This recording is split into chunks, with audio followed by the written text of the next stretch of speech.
Ladies and gentlemen, could I ask you to take your seats, those of you who are still standing?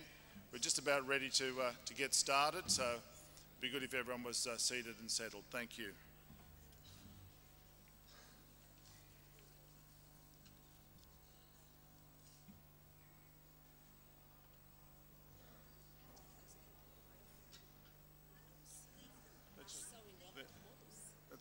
It's a good move. I think people get an idea when they have the model there.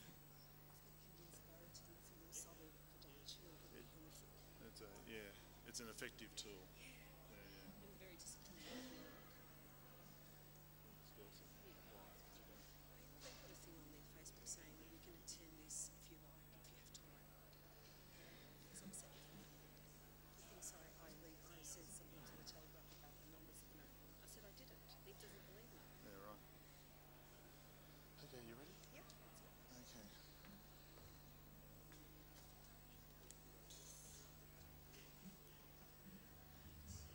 All right, ladies and gentlemen, we're going to start. Firstly, I'd like to acknowledge that we meet on the ground of the former custodians, the Bidjigal people. Yes, I mean, we meet, I guess, in the same spirit as they were here, as they did when they were here as custodians. And I think many people, certainly in the Sydenham to Bankstown Alliance and hopefully in the room, are looking for some sort of custodianship and protection of the environment, the built environment and the lived environment that we have along the Sydenham to Bankstown corridor. My name is Peter Oliver. I'm the spokesperson of the Sydenham to Bankstown Alliance, and we have a number of speakers here this afternoon. We have Barbara Curry, who's also in the Sydenham to Bankstown Alliance. She's in COAS, Keep Our Area Suburban, which is a community organisation that operates around Belmore and Campsie. We also have Colin Schroeder, who's from Eco Transit, and we have Alex Classens, who is from the Transport Union, or the Trams, Rail and Bus Union.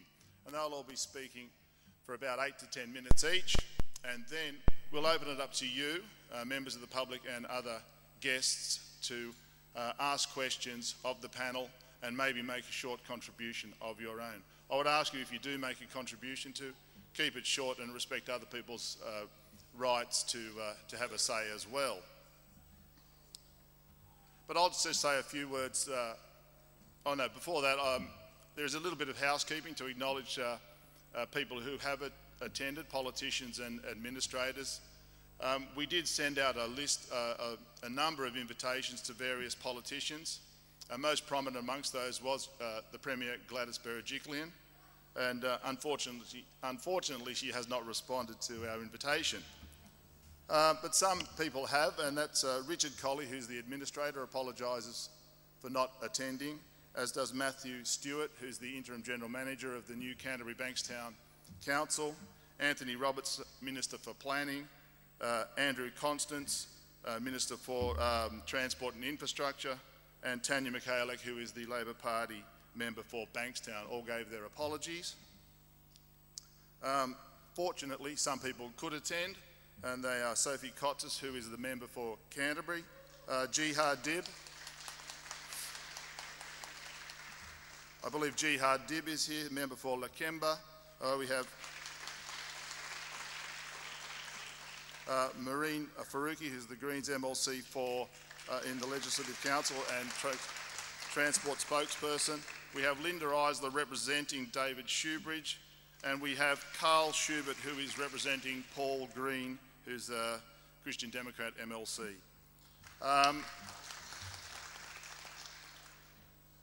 They're the people who have responded, given apologies and not responded.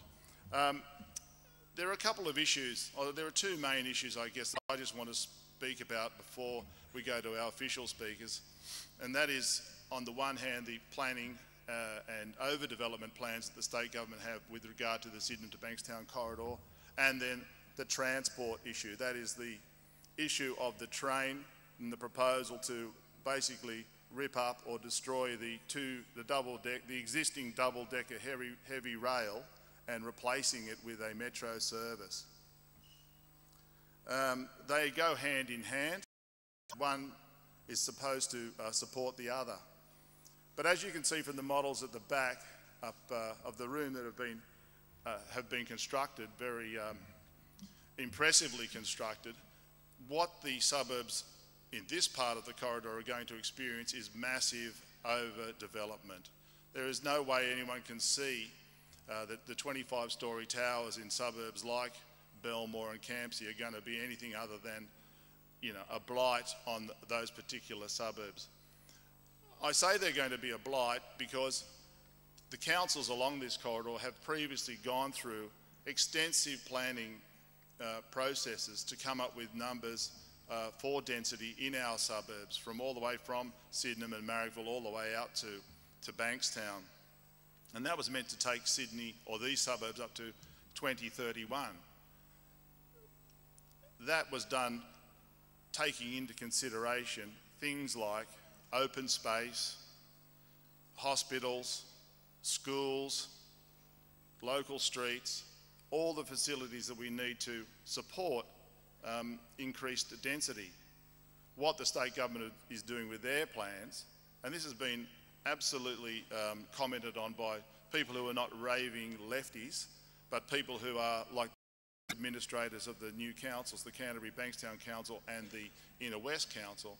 They have said quite clearly that the state government's plans for all that support, all those supports increased for increased populations is just not there.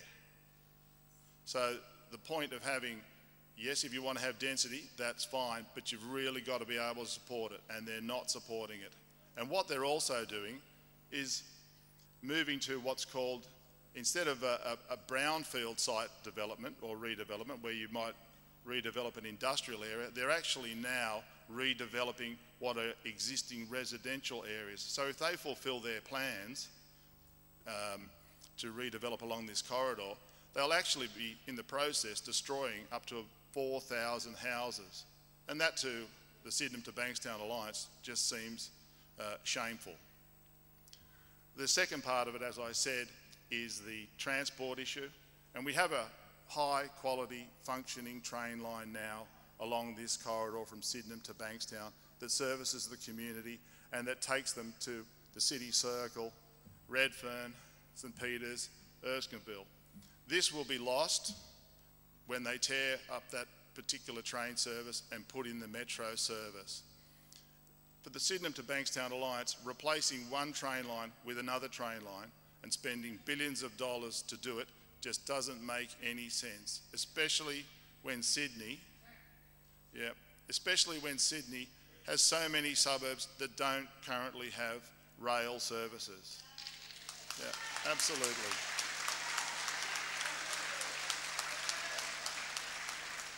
They could take it to Maroubra, they could take it through Rockdale, or through Brighton Le Sands down to Miranda. They could link it up going out to the proposed metro to Parramatta. There are plenty of options available. But why you would build it where there is an existing train line, as your applause indicate, is just brain dead. Anyway, that's enough from me. Now we're going to hear firstly from Barbara. So without further ado, I'll just hand over to her. She's, as I said, she's from out this way, from the Keep Our Suburbs Suburban. Thank you.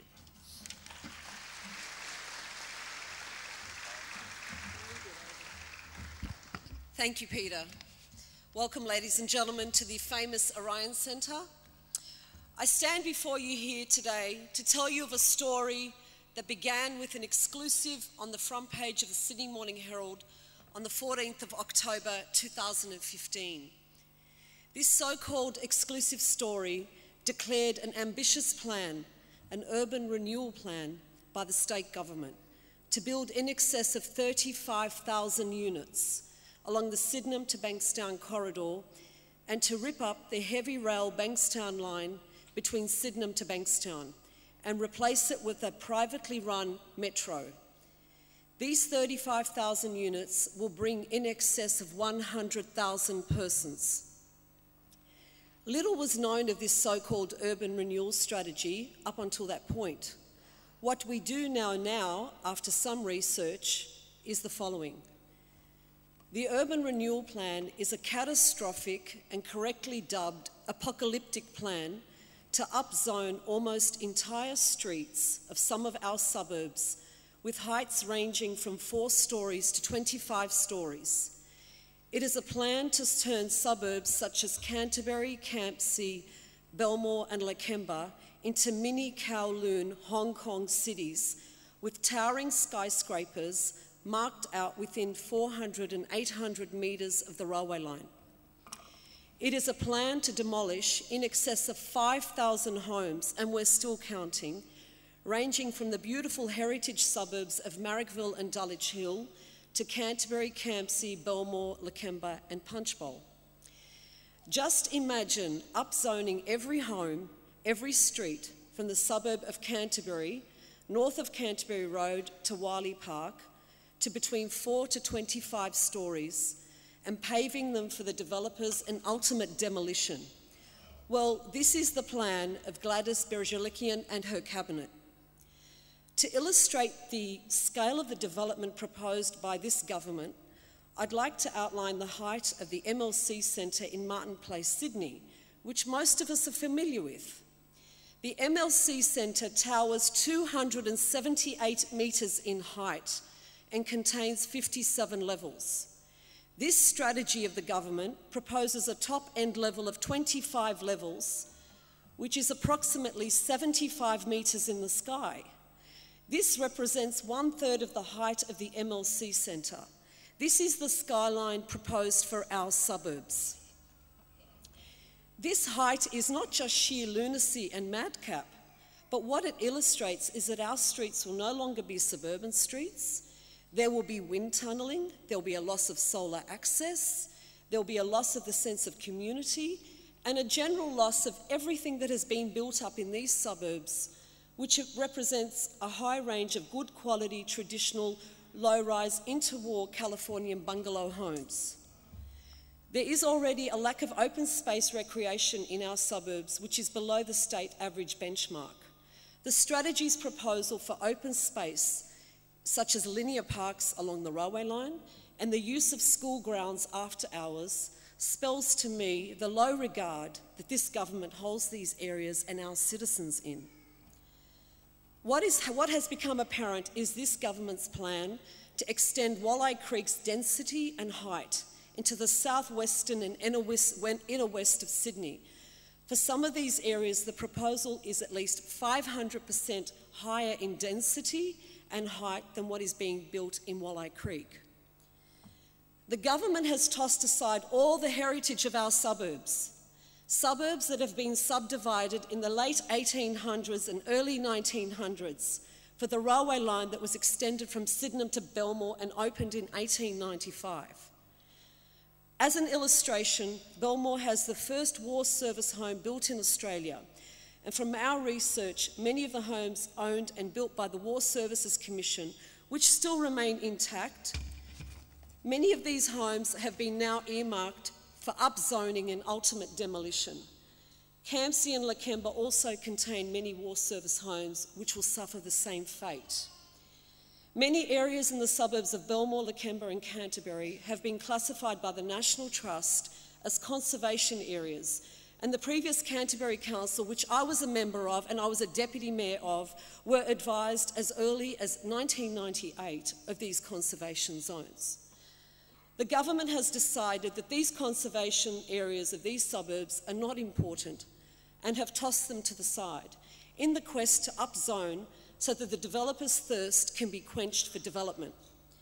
As we move next year to commemorate the centenary of the end of the Great War, we are facing the awful prospect of the demolition of the homes of the war servicemen and women who came back from the war to live in these suburbs, to rejoin their loved ones and continue with their lives. The suburb of Canterbury will not exist if these massive rezonings take place. 4 Street Canterbury contains the historical home of Mother Mary MacKillop, Bethungra, a late Victorian-era home which was purchased by St Mary MacKillop and the Sisters of St Joseph of the Sacred Heart in 1901 and was used as a convent, which is now in the 5-storey zone. We understand that the developers are falling over themselves to obtain this property for development. You may ask yourself, why has our area been targeted for this madcap idea? The answer to this lies in the executive summary for the strategy, where the following statement has been made. Quote, "The corridor is highly urbanised and extends through one of Sydney's most densely populated and ethnically diverse regions. I say no more." The revised strategy has now included the Canterbury Racecourse for master planning and development of towers of up to 18 stories, towering over the conservation suburb of Ashbury. It will be a very brave government which will move to rezone this private open space recreation land consisting of 35 hectares to high-rise in this present political climate. It will be a very brave group of councillors who will stand by and watch this happen and not object. We have seen recently a move by the government to create Earlwood, Bardwell Park and Tarilla as priority precinct zones. This led to a huge turnout at the Rockdale Town Hall recently for the drop-in information session. This government should take heed of the anger and the groundswell support which has emerged in relation. The footprint for this priority precinct has been significantly cut back, and this was due to community agitation. We must be vigilant in relation to this and continue to oppose this strongly. I'd like to touch briefly on the connection of the metro and the proposed rezonings.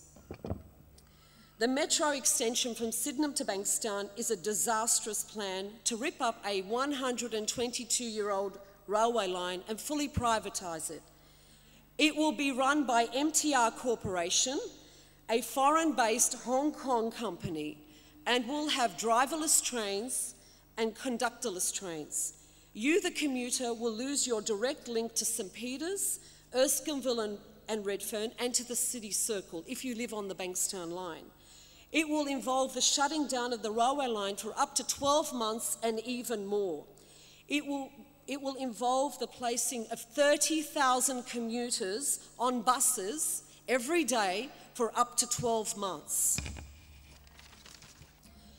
It will mean the dislocation of our shopping centres with the closure of the railway line.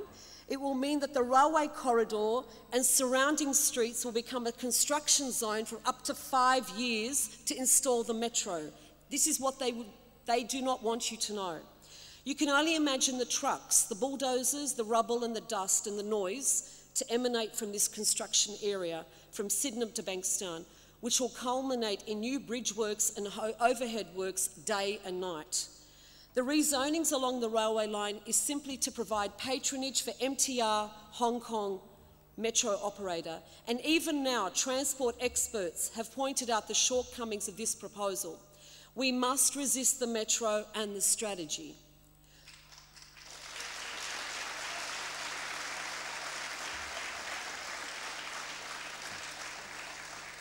Thank you. What we can do as a community, you may ask. We can achieve a great deal in numbers. I urge you to go back to your communities, your family, your friends, and tell them about our plight. I urge you to support and like our various Facebook pages. We have a Save Belmore Facebook. We have a Save Dully Facebook, a Save Marrickville Facebook, the Sydenham to Bankstown Alliance Facebook. We have a brochure at the back which will give you everything you need to do in order to help us. I urge you to sign our pro forma submission at the back or go to our Save Belmore Facebook page where a pro forma submission is online and you can tailor it to suit your suburb. Finally, I would like to bring to your attention what the Premier stated on May the 8th in the North Shore Times this year, and I quote, "Clearly, my goal is, no matter where you live in Greater Sydney, whether it's my community or another, you should still feel a sense that your community is not changing too much, that the local character is protected." This statement seems rather incongruous given the models of our suburbs that we have displayed here today at the back, and they have been displayed here today as an exclusive to the rest of Sydney and to the rest of Australia. Perhaps the Premier needs to be questioned as to how this statement fits in with the Hong Kong-style mini-cities she is advocating to be built in our area. These Hong Kong cities, which will see the whole-scale demolition of whole suburbs which have been in existence for over 100 years. Let me make myself very clear. No amount of infrastructure argument can cure this planning and environment disaster. We want to send a very clear message to the Premier today. We will not stand by and watch the character of our suburbs, the nature of community spirit which exists, and the heritage of our area destroyed because of her government's inability to get its planning right in this state.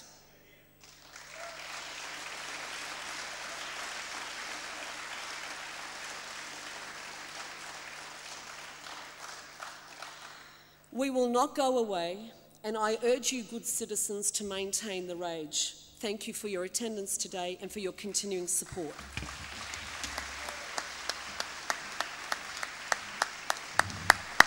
Thank you, Barbara.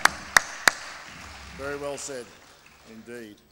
The next person to speak is Colin Schroeder. Colin is from a group called Eco Transit, and they've had a big influence on some of the public transport thinking in New South Wales. Unfortunately, it doesn't always make it to the top of public transport in New South Wales, but certainly things like the light rail that was rolled out in the Dulwich Hill line was something that they were definitely championing and had a significant input into prior to the demise of the last Labor government when that project was initiated. Anyway, I'll hand you over to Colin Schroeder, and he's got quite a lot of information on the transport side of this particular project. Thanks, Colin. Thank you, Peter. Thank you, Peter.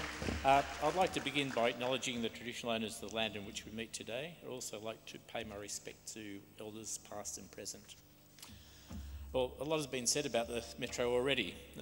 One thing about the Metro, it has never been about public transport. The Metro has never been about getting people out of their cars onto trains or into light rail. The Metro has never been about an alternative to tolled motorways. The Metro has always been about the overdevelopment of areas of Sydney that the government and the developer backers can profit from. If the Metro were about public transport, it would not be routed to cannibalise two existing well-patronised heavy rail lines. If the Metro were about public transport, the route would take it through areas of Sydney that currently do not have a rail service. As Eco Transit, we've developed two proposals to divert the Metro. The first is divert the Metro from Epping, south, connecting with all the heavy rail lines and ending up in Hurstville or Blakehurst. We've put this proposal to the Labor Party, to Jodie McKay, and I know Jodie really likes the proposal, but what's going to happen after the next election, we don't know. And will the damage be done? Will the contracts be signed? Will the Metro be heading south towards Sydenham before the next election? We don't know. The second one we've developed is to divert the Metro south of Sydenham, so it doesn't come along the Bankstown line. Head south, I think Peter mentioned this before, down through Sans Souci, across the Georges River and onto Miranda. Now, this proposal would not only take the Metro to an area where there's no rail service at all at the moment, it would also follow the F6 corridor and put a brake on the government's proposal to shove their $18 billion tollway south through the Royal National Park. Now, to our mind, there's been a conspiracy behind the scenes to open up areas of Sydney for Hong Kong and Shanghai-style development. This conspiracy has been going behind closed doors for many years. This conspiracy has led to the decision to build the North West Rail Line as a metro instead of a heavy rail line integrated with Sydney's rail system. This was the operator who won the company that won the contract to operate the metro is the MTR Corporation, which I think has already been mentioned this afternoon. An MTR Corporation, the Hong Kong company that runs the Hong Kong Metro, and their modus operandi, the business plan, is to put their metros into areas which they can develop and overdevelop. These developments are high-rise, 25, 30, 40-storey developments, which feed into their trains, but also they profit from that development, help to build the railway lines. It might be good for Hong Kong, but it's not the sort of development we want here in Sydney.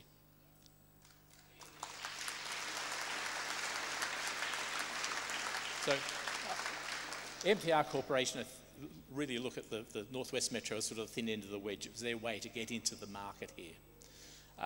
And once they got into that, they knew then they'd get the flow onto the Metro to Sydenham and then the Bankstown line. So they'd been eyeing out the property development opportunities all along that route. Evidence of this is you just look at into the Sydney CBD, up to 19 high-rise buildings are going to be demolished for the Metro. There's no reason to compulsorily acquire 19 high-rise buildings to demolish them just to build a railway line through the city. In fact, when the Martin Place station was, the current Martin Place railway station was built, no buildings were demolished. The station was built without the demolition of one building. Now there are about 5 buildings around Martin Place to be demolished for the Metro. There's only one reason for that, and that's for development and profit.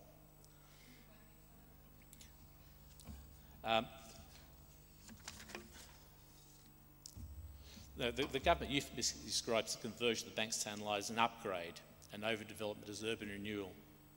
Eco-transit views the conversion as a reduction in quality of service and the overdevelopment as destruction of community, destruction of heritage and destruction of public amenity.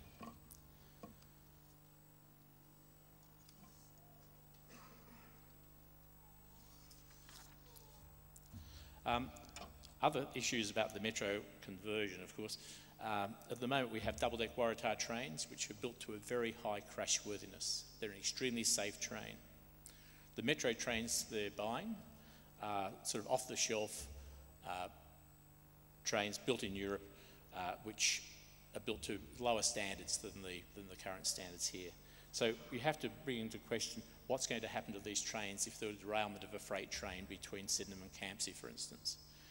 If one of these Metro trains run into it, it's going to be ripped apart.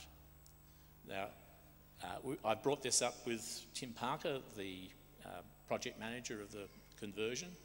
He claims that there's no safety issue, but I've spoken to other people who are transport planners and have been involved in the development of the Sydney Rail network, and they tell me that there is a serious concern about the safety of these trains running alongside of a heavy rail line. It remains to be seen what will happen, if something does happen along there and these trains aren't to the right crash-worthy standards. The conversion of the line will also require the straightening of all existing platforms, so the platform doors cannot be adapted to curved platforms. I don't know if everyone's aware that there's going to be platform doors put along every platform, so you can't access the track without the train stopping and the doors open. Now, that might make the line more safe, but it means that they have to straighten out every platform along the line.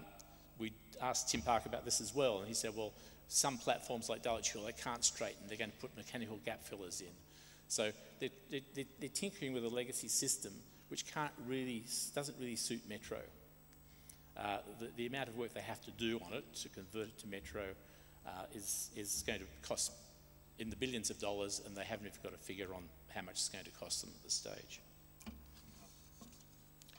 And the straightening of the platforms, etc., will lead to destruction of important rail heritage.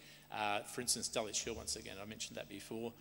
The existing concourse building, a very nice little timber building at the top of the stairs down to the station, we believe that's just going to be destroyed because when they do try to straighten the platform there, that's going to be in the way.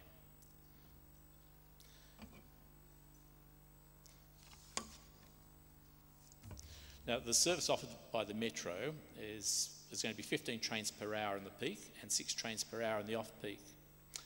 Now, currently there are 7 trains per hour from Bankstown to the city during the peak hour and 4 in off-peak. Even with 8 more trains on the Metro in the peak, there will be still 10% less seats than on the current service.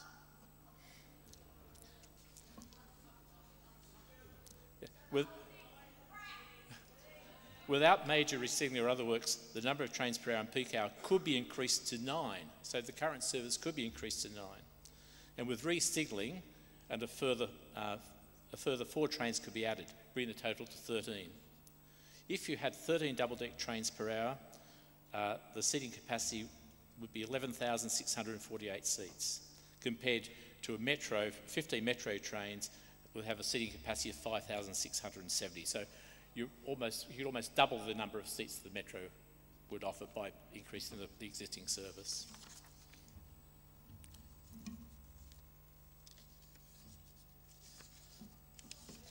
I did discuss this situation with a transport planner just recently, and I'll read you an email he sent to me. The fact is, it was in response to an article that was in the, I think it was in the Torch, which was by Mr. Gibbons, I think. The other fact not presented in this current line of is also capable of moving 50% more trains with no upgrade required, or 100% more trains with an upgrade to just the signalling. Furthermore, enhanced modern urban double-deck rolling stock could increase capacity by an additional 30% on top of that. So the line could carry up to 25,000 passengers an hour in each direction with a train every 5 minutes, running faster than both the current service or the metro, for just the cost of new signals and new trains, or only a fraction of the cost of a full metro conversion. Yes, that's right, better outcomes than the metro, but only for a fraction of the cost of what's proposed to be spent on the metro conversion. So that's what could be achieved. And he's a senior transport planner, people that the government doesn't want to listen to.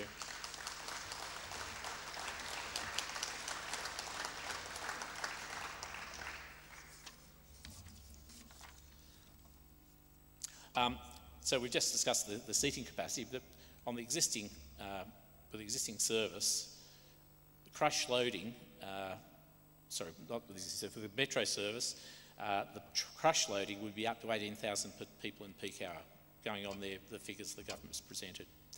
If you had 13 double-deck trains, the crush loading could be up to 20,000. So that's with 13 trains per hour.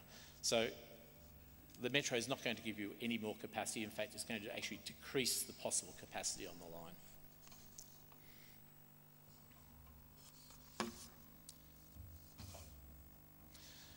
The proposed travel time for the metro from Bankstown to Central is 26 minutes. This is marginally faster than the current fastest train, which covers the distance in 31 minutes. However, when compared to the 1987 timetable, the metro will be 1 minute slower than the fastest train. Many of the trains in 1987 were the old Red Rattlers, if you probably remember. Now, progressively, the government slowed the timetable down so they have more on time running. But by that now means the comparison to the metro is not really very accurate in terms of timing.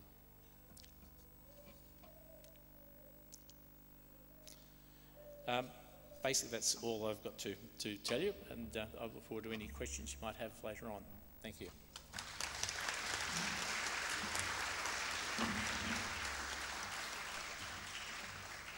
Thank you, Colin. Just to pick up on one of the issues that Colin raised earlier, if anyone was in any doubt, I guess, about the link between development and the conversion of the Sydenham to Bankstown line from heavy rail to metro, and that the development is the driving force behind this, you just have to look at where the line is going prior to reaching Sydenham. You may have followed the news about a year ago when the government was making a decision as to whether they'd go to Sydney University RPA or Waterloo.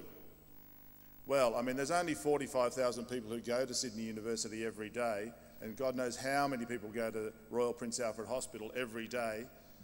But they didn't choose that location. They chose Waterloo, where they could demolish some of the existing towers and then build twice as many towers in that spot. So they weren't really concerned about servicing the needs of Sydney, the needs of Sydney people to go to either university or to hospital. They were concerned about making a model that would deliver benefits for the developers. And it's just an extraordinarily blatant process that they're undertaking here under the guise of upgrading public transport, but really privatising it and giving a real bonus to the developers. It's just appalling. Anyway, we do have a representative of the rail union, Alex Classens. He's the secretary of the New South Wales Tram, Bus and Rail Union, and he's here to speak about the effects that it'll have not only on his members but on the community more broadly and public transport generally. Alex. Yeah, thanks, Peter.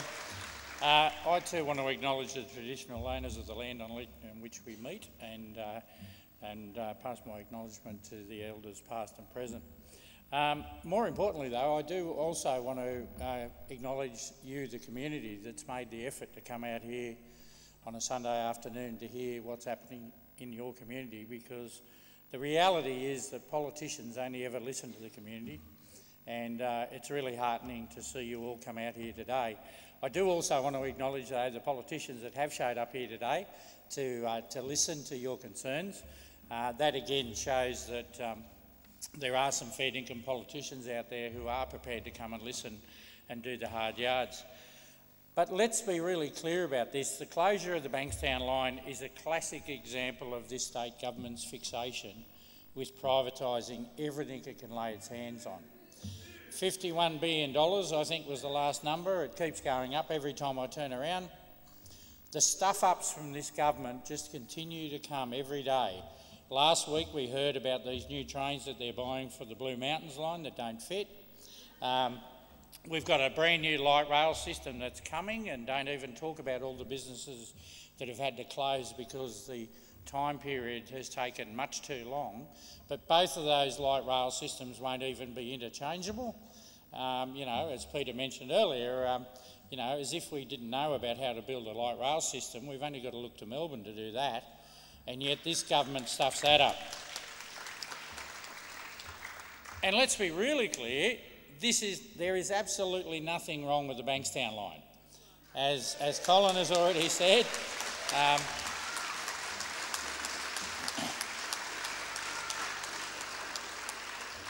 this line is not suffering from a level of overcrowding that we see on our Western line, and the government already has the option of increasing the frequency of services if it wanted to. And like Colin said, dial back the time a little bit and we can actually run them quicker. But converting it to be run as a privately operated single-deck train is enormously costly, and as we've already heard, will leave commuters stranded supposedly for 12 months. I suspect it'll be a hell of a lot longer if you look at every other project this government is stuffing up at the moment. And by the way, again, I make no secret of the fact one of the reasons this union is so opposed to it is that these new trains won't have any drivers, guards or station staff and fewer seats. So we really know that this project is not about improving services. Following on from the theme of the previous speakers, we know that this government often talks about the Hong Kong model and how MTR is the only public transport operator in the world that runs at a profit without government subsidy. But when you hear that story, it sounds like they've got some magic formula. But the reality is, Hong Kong is one of the densest urban areas in the world, so you already have a huge number of people using the service every day. But more importantly, most of MTR's profits come from real estate because MTR is a major property developer. So none of us should be shocked about why they're privatising the Bankstown line. We all remember the Cross-City Tunnel and the things that were done to increase the capacity of that so that people could make money. That's what this is all about. This is about MTR being able to run in an area where they're going to be able to get a lot more profit. So, you know, the reality is you could almost forgive the New South Wales government for trying it on, but if the profits were actually going to come back to us. But the reality is they're not. They're going to go back to Hong Kong, to MTR shareholders. So whatever happened to Australian-made and Australian-built? You know, we still don't even know where the vast majority of all this money's going, and I'll be very, very interested to hear when we finally get a decent government in place that will actually tell people what's actually happening. A lot of this work is all being done under a cloak of secrecy. They are not telling anybody about what's actually going on. And I actually feel a little bit sorry for the Labor government, because when they do come to power, they're going to probably find lots of horrible things hidden underneath the carpet. But, you know, they're just going to have to deal with it, I guess. So, you know, can you imagine what it would be like if the Hong Kong government was to turn around and say to us, listen, will you come over and run our railway for us? You know, the reality is it's never going to happen, because they're not that stupid. But our government is. We have got a very stupid government that just continues to stuff up day after day, time after time. And as you know, just a little while ago, our wonderful Transport Minister, and I guess these days I'm off his Christmas card list, made this announcement that they were going to privatise Region 6. And, you know, they've been doing their damnedest to go out there. They've shortened the period of the tender process. I think it's now going to be done by the end of this month. So they are hell-bent on proving their point of view that they don't care for their inner-city commuters. They certainly care less for this union. I mean, last week he went to extraordinary lengths to explain to everybody about why he wants to privatise Region 6, and it would seem to be he just wants to get rid of us, which is, you know, quite a worry when you think about if that's the level of decision-making this government's making based on what a few union people can do. Well, I've got to say, I think they're in a lot of trouble. As we know, the public reaction to that campaign around the bus privatisation has been incredible. It's been really clear that the community are extremely angry about their services being handed over to private interests. But we need to remember, of course, that when we all get angry, we can win. Look at some of the backdowns already been achieved through government anger, community anger. In recent history, there have been backflips and turnbacks on council amalgamations, fire and emergency services tax, greyhounds. We've actually been able to save a few hospitals from being privatised. And if this anger carries over to the next state election, then the Liberal government is in for a huge surprise. Certainly our union will be campaigning quite heavily in a few by-elections that are coming up shortly. We've obviously got one at Blacktown, and we've even got one in Cootamundra, and you know, it's not a far stretch down to Bega, so we might actually go and visit Andrew Constance's electorate, because he probably hasn't been there for a while, and might have a few words there while we're there. Now, at the last community meeting, I made a commitment that I would go to the New South Wales Labor Conference and seek some resolutions from the Labor Party. So I do want to make it clear, though, I'm not here to speak on behalf of the Labor Party. We've got politicians that do that. But I am here as a unionist who works quite closely with the Labor Party and with Maroon from the Greens about matters of transport, because it's very important to us. Quite clearly, we've been working with your local Labor candidates. We've got Jihad and Sophie down here today, but we've also been talking to Joe Halen, Jodie McKay, and of course Tanya Mihaly. But we did some weeks ago have a New South Wales Labor conference, which I think did a wonderful job of quite clearly outlining the difference between a Liberal government and a Labor government, and I think Luke Foley has got a range of policies now that he can quite confidently go out and seek people's endorsement from. But more importantly, the Labor conference actually categorically opposed Berejiklian's government one-size-fits-all rezoning along the Sydenham and Bankstown line. They supported tackling congestion in the inner west by adding services from the inner west light rail service to increase the capacity, and the retaining of Region 6 buses under the operation of the State Transport Authority. They also condemned the Liberal government for failing to justify the expenditure of $12.5 billion to rip up the existing rail line that's not yet at capacity. So what it sort of means is that if we do get a Labor government in, at least they will make a commitment to provide better public transport for this area, and they will at least take a more careful approach to development along the rail corridor. But of course the challenge for all of us as unions and community is to continue to make sure that Labor and successive governments actually listen to the community and provide the services that we all need. I genuinely believe that the era of governments treating public assets like disposable commodities is finally coming to an end. People are sick and tired of handing over their hospitals, their power networks and their public transport systems to multinational companies. And that's why the RTBU thinks the decision to rip up the Bankstown line and remove the City Rail network, remove it from the City Rail network, absolutely stinks. And we're standing with you, the community, to make sure that we tell those politicians out there that this is your railway line and you deserve a lot better. Thank you very much.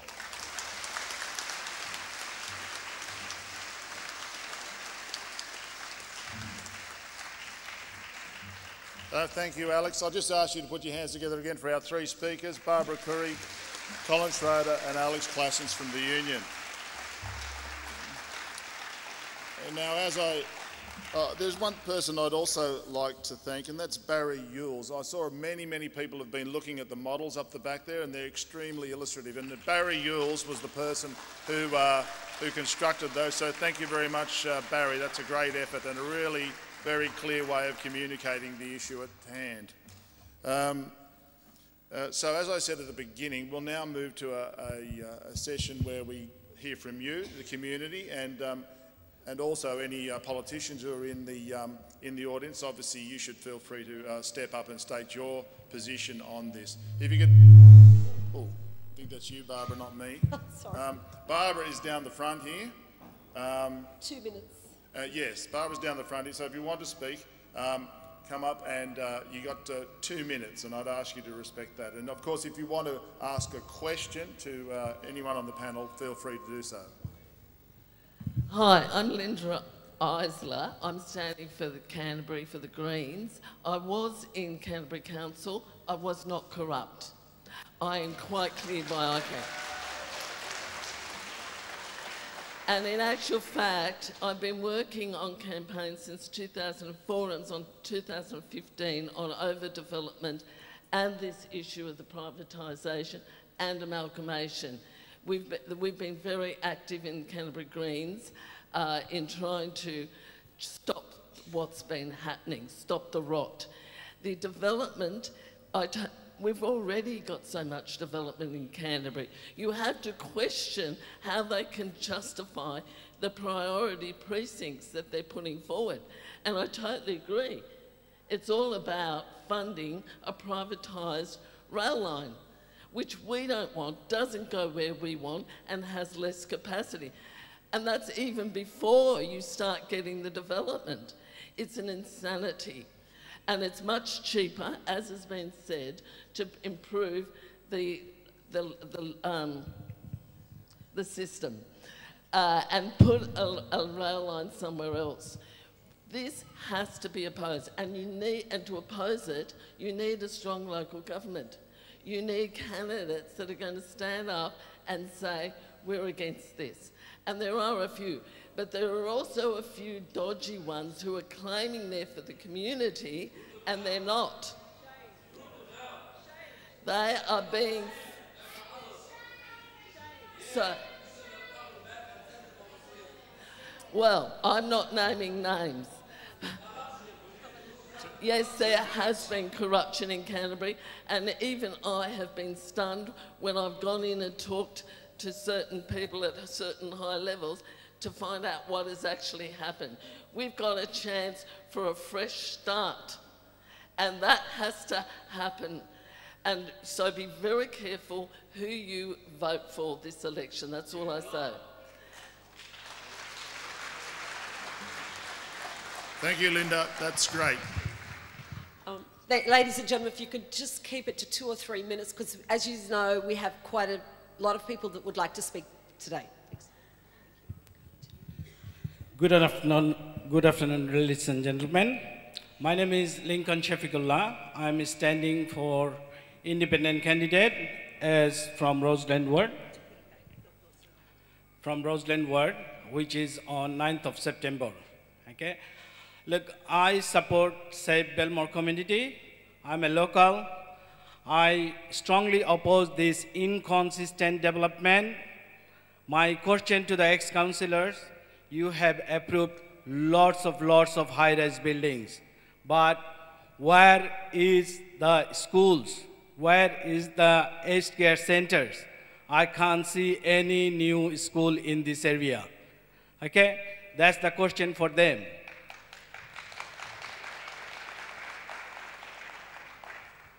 My voice is your voice. I'm an independent. I am not a political voice. I am your voice. I am the community voice. This is the right time for change. We have to save all the heritage buildings. We have to save the Bulldogs field. We have to renew the contract for the Belmore Bowling Club. All right? This is really good chance. You need your voice. You shouldn't look at the political parties. Look at the independent. Look at the personal who is working for you. I'm a professional accountant. I can promise you, I will try my best to build a debt-free council. You know, this Canterbury Council was under lots of allegation, and it has been taken over by Bankstown. It was not merged. Thank you very much. It's the time for change. Thank you.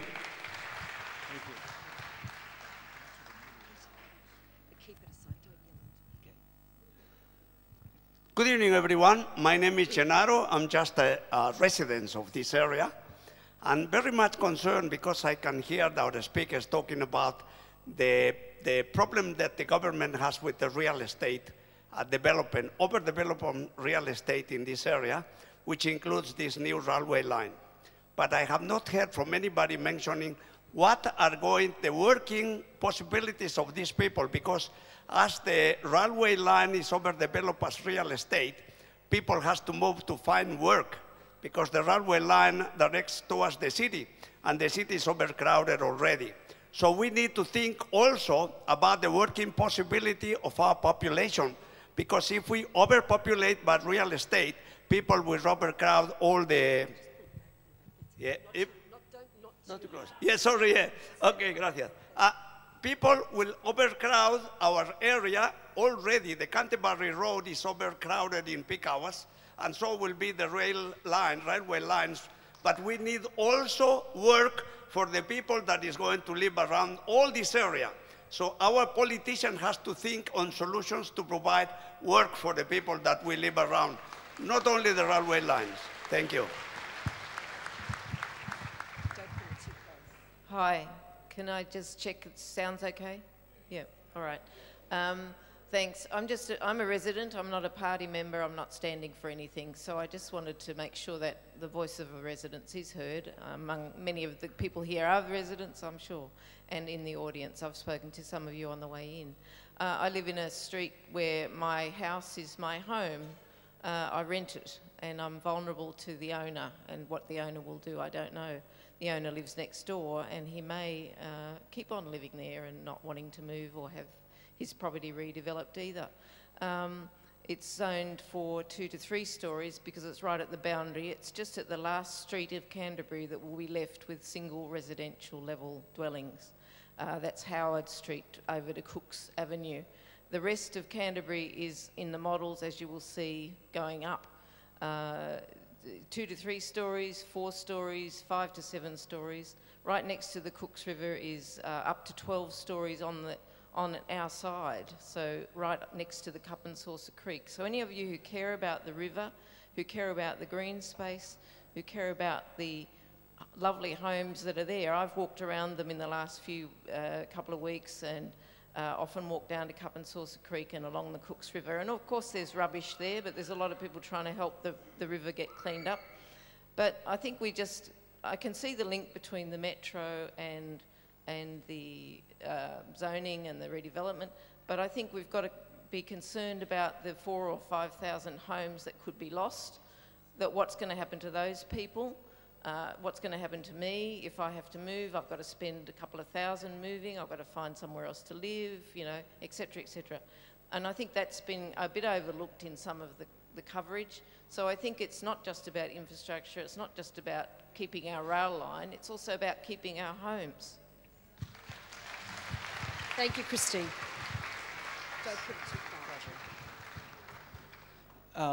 So my name's Steve. I live in Helston Park. I've lived in the area my entire life. I really enjoy the sense of community and the suburbs. I live like sort of near Ewan Park, if you know where that is.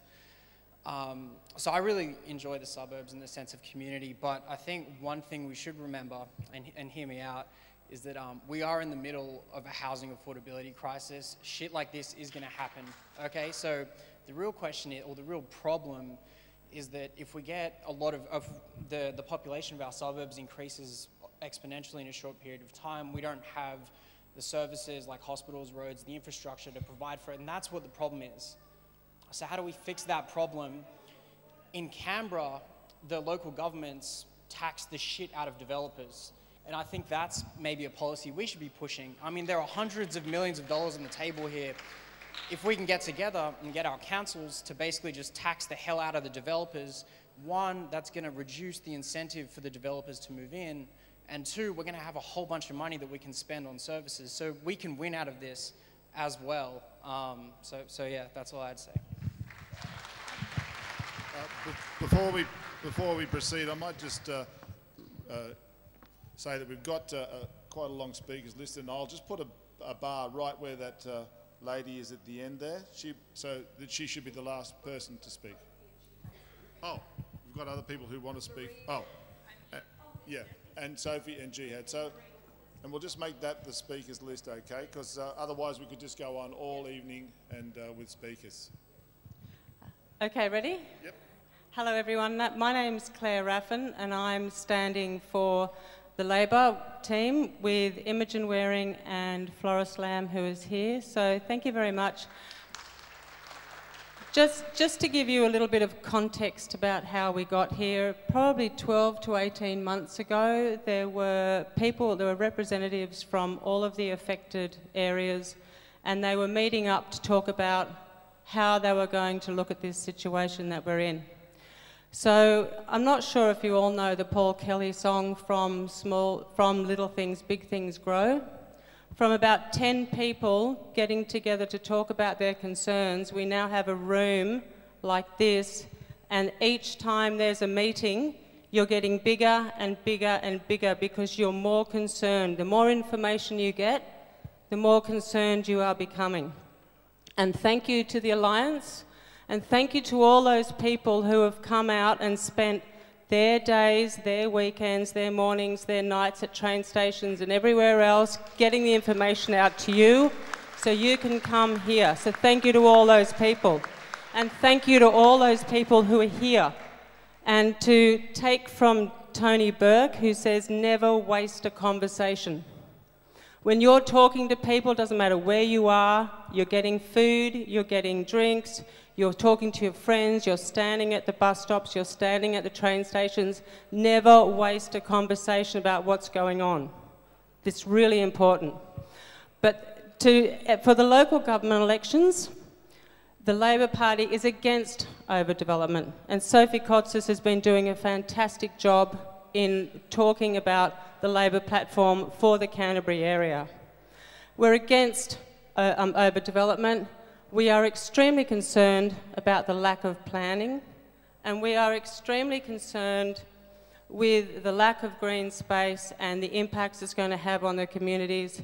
And when it comes to September 9, think about who you're going to vote for. Canterbury, Bankstown, fresh. We're going to be there. We're going to be a voice to you. And thank you to the Alliance, and thank you to everyone who's come out here today. Never waste a conversation. And let's get bigger, let's get stronger, and let's get united. Thank you.